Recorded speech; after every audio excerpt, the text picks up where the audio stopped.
નમસ્કાર વિદ્યાર્થી મિત્રો, 15 જુલાઈ 2026ના ડેઇલી કરંટ અફેરમાં આપનું હાર્દિક સ્વાગત છે. મિત્રો, છેલ્લે સુધી જોડાયેલા રહેજો જેથી કરીને અગત્યનો એક પણ ટોપિક આપનાથી મિસ ન થઈ જાય. હવે મિત્રો, ક્વેશ્ચન નંબર 1. ભારતે ઇન્ટરનેશનલ ફિઝિક્સ ઓલિમ્પિયાડ 2026માં કયું સ્થાન મેળવ્યું? તો સાચો જવાબ આવશે મિત્રો ઓપ્શન સી, પ્રથમ સ્થાન. હવે મિત્રો, આ જે ઓલિમ્પિયાડ છે એ બુકારામાંગા, કોલંબિયા ખાતે યોજાયું હતું. તારીખ 4 જુલાઈથી લઈ અને 12 જુલાઈ 2026 દરમિયાન ભારતે સંયુક્ત વિશ્વ ક્રમાંક 1 મેળવ્યો. ચીન, કઝાકસ્તાન, રશિયા, દક્ષિણ કોરિયા અને તાઇવાન સાથે પ્રથમ સ્થાને રહ્યું. 87 દેશોના 381 વિદ્યાર્થીઓએ ભાગ લીધો હતો. ભારતના 5 વિદ્યાર્થીઓએ ગોલ્ડ મેડલ જીત્યો. કનિષ્ક જૈન, રિદ્ધેશ અનંત બેંદાલે, રુષિત ગર્ગ, શ્રેષ્ઠ સુરૈયા અને સ્વરિત જોશી. હવે મિત્રો, ભારતીય ટીમનું સંકલન Homi Bhabha centre for science education TIFR દ્વારા કરવામાં આવ્યું હતું. હવે મિત્રો, ક્વેશ્ચન નંબર 2. વિમ્બલ્ડન 2026માં પુરુષ સિંગલ્સનો ખિતાબ કોણે જીત્યો? તો સાચો જવાબ આવશે મિત્રો ઓપ્શન સી, જાનિક સિનર. હવે મિત્રો, જાનિક સિનરે વિમ્બલ્ડન 2026 પુરુષ સિંગલ્સ ખિતાબ જીત્યો અને સતત બીજી વખત ચેમ્પિયન બન્યા. ફાઇનલમાં એલેક્ઝાન્ડર ઝવેરેવ જર્મનીને હરાવી 6-7, 7-9, 7-6, 7-2, 6-3 અને 6-4 થી હરાવ્યો. આ ઉપરાંત ફાઇનલ 12 જુલાઈ 2026ના રોજ રમાઈ હતી. મેચ સમય 3 કલાક 46 મિનિટનો હતો. સિનર ઓપન એરામાં વિમ્બલ્ડન ટાઇટલ સફળતાપૂર્વક જાળવનાર 10મા ખેલાડી બની ગયા છે. આ તેમની કારકિર્દીનો 5મો ગ્રાન્ડ સ્લેમ અને 2026નો પ્રથમ ગ્રાન્ડ સ્લેમ ખિતાબ છે. હવે મિત્રો, ક્વેશ્ચન નંબર 3. 1 કલાકમાં 3.61 લાખ છોડ વાવીને ગિનીસ વર્લ્ડ રેકોર્ડ કોણે બનાવ્યો? તો સાચો જવાબ આવશે મિત્રો ઓપ્શન બી, અમદાવાદ. હવે મિત્રો, અમદાવાદે 12 જુલાઈ 2026ના રોજ માત્ર 1 કલાકમાં 3.61 લાખ રોપા વાવી ગિનીસ વર્લ્ડ રેકોર્ડ બનાવ્યો. આ અભિયાન અમદાવાદ મ્યુનિસિપલ કોર્પોરેશન દ્વારા ભાડજ ખાતે યોજાયું. રોપણ માટે મિયાવાકી પદ્ધતિ અપનાવવામાં આવી. હવે મિત્રો, 25,000થી વધુ સ્વયંસેવકો જોડાયા હતા અને 76,000 ચોરસ મીટર વિસ્તારમાં 35 સ્થાનિક પ્રજાતિઓના રોપા વાવવામાં આવ્યા. અભિયાન એક પેડ માં કે નામ અભિયાન સાથે જોડાયેલું હતું.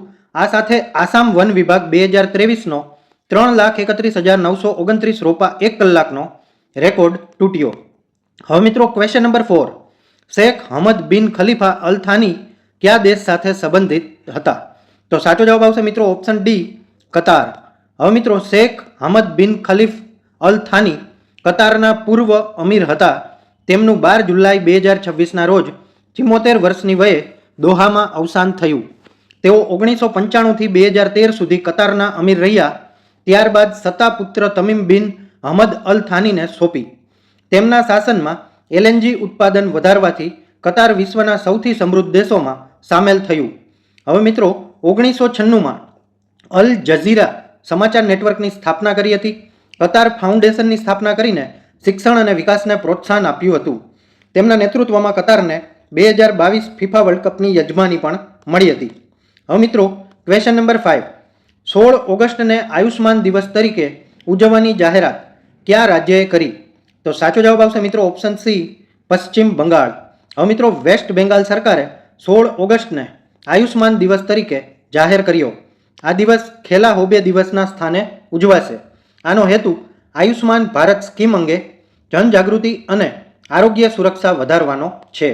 16 ઓગસ્ટે બીજેપી સરકારના 100 દિવસ પૂર્ણ થાય છે તથા 1946ના ગ્રેટ કલકત્તા કિલિંગ્સના પીડિતોને શ્રદ્ધાંજલિ આપવામાં આવશે. આનો લક્ષ્ય 70% પાત્ર નાગરિકોને આયુષ્માન ભારત અને બાકીના 30%ને રાજ્યની CM હેલ્થ ઇન્સ્યોરન્સ યોજના હેઠળ આવરી લેવાનો છે. હવે મિત્રો, ક્વેશ્ચન નંબર 6. લોર્ડ્સના ઓનર્સ બોર્ડ પર નામ નોંધાવનાર પ્રથમ ભારતીય મહિલા ક્રિકેટર કોણ બન્યું? તો સાચો જવાબ આવશે મિત્રો ઓપ્શન સી, ક્રાંતિ ગૌડ. ક્રાંતિ ગૌડ લોર્ડ્સ ઓનર્સ બોર્ડના સ્થાન મેળવનારા પ્રથમ મહિલા ક્રિકેટર બન્યા. તેમણે 11 જુલાઈ 2026ના રોજ ઇંગ્લેન્ડ સામે પ્રથમ ઇનિંગમાં 5 વિકેટ 37 રન લઈને આ સિદ્ધિ મેળવી. યાસિકા ભાટિયા લોર્ડ્સમાં ટેસ્ટ સદી ફટકાવનાર પ્રથમ મહિલા ક્રિકેટર બન્યા. તેમણે 113 રન બનાવ્યા. બંનેની ઐતિહાસિક સિદ્ધિના આધારે ભારતીય મહિલા ટીમે ઇંગ્લેન્ડને 270 રને હરાવ્યું. આ મેચ લોર્ડ્સ ખાતે રમાયેલી પ્રથમ મહિલા ટેસ્ટ મેચ હતી. હવે મિત્રો ક્વેશ્ચન નંબર 7. ભારતનું પ્રથમ હાઈ એલ્ટિટ્યુડ મેડિસિન અને પબ્લિક હેલ્થ રિસર્ચ સેન્ટર કયા રાજ્યમાં સ્થાપિત થશે? તો સાચો જવાબ આવશે મિત્રો option C, Himachal Pradesh. Indian Council of Medical Research Himachal પ્રદેશના કીલોંગ ખાતે ભારતનું પ્રથમ high altitude medicine and public health research centre સ્થાપશે.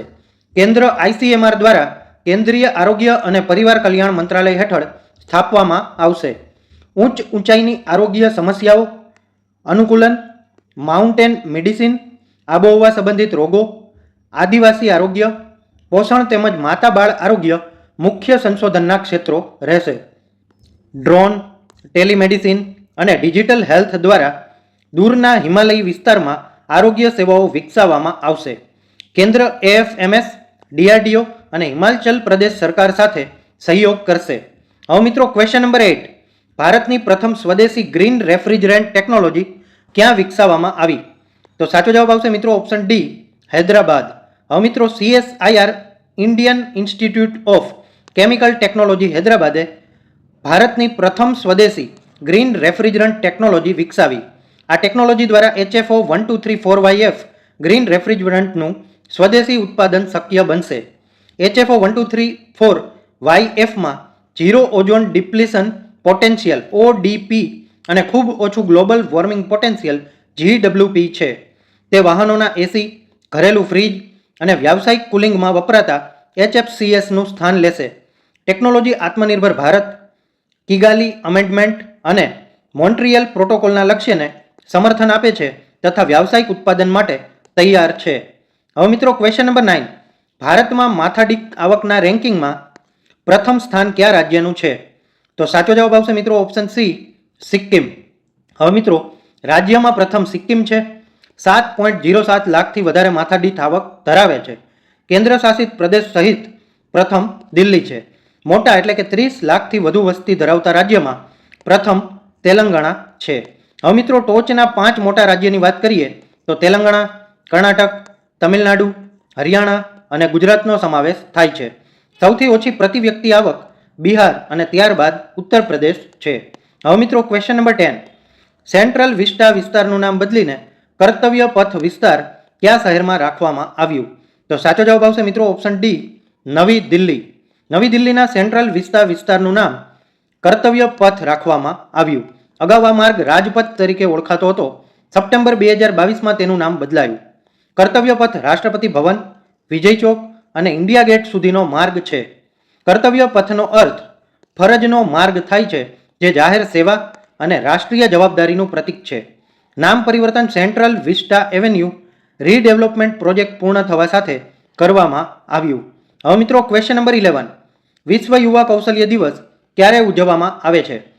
તો સાચો જવાબ આવશે મિત્રો ઓપ્શન સી, 15 જુલાઈ. હવે મિત્રો દર વર્ષે 15 જુલાઈએ વિશ્વ યુવા કૌશલ્ય દિવસ ઉજવાય છે.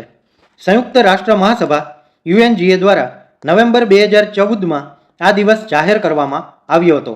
આનો હેતુ યુવાનોમાં કૌશલ્ય વિકાસ, રોજગાર, ઉદ્યોગ સાહસિકતા અને યોગ્ય કામની તકોને પ્રોત્સાહન આપવાનો છે. ટેકનિકલ અને વ્યાવસાયિક શિક્ષણ અને તાલીમ TVETને પ્રોત્સાહન આપવા તથા કૌશલ્ય અંતર સ્કિલ ગેપ ઘટાડવા પર ભાર મૂકવામાં આવે છે. હવે મિત્રો આ વિડીયો જોવાથી તમારા નોલેજમાં વધારો થયો હોય તો વિડીયોને એક લાઇક જરૂરથી આપી દેજો. તમે કઈ એક્ઝામની તૈયારી કરો છો એ કમેન્ટ કરી અને જણાવી દેજો. તમારા મિત્રો કોઈ તૈયારી કરતા હોય તો આ વિડીયોને અચૂકથી શેર કરી દેજો. ચેનલમાં નવા હોય તો ચેનલને સબસ્ક્રાઇબ કરી લેજો અને બેલ આઇકન પણ દબાવી દેજો, જેથી કરીને આવનારી એક પણ અગત્યની માહિતી આપનાથી મિસ ન થઈ જાય. ધન્યવાદ.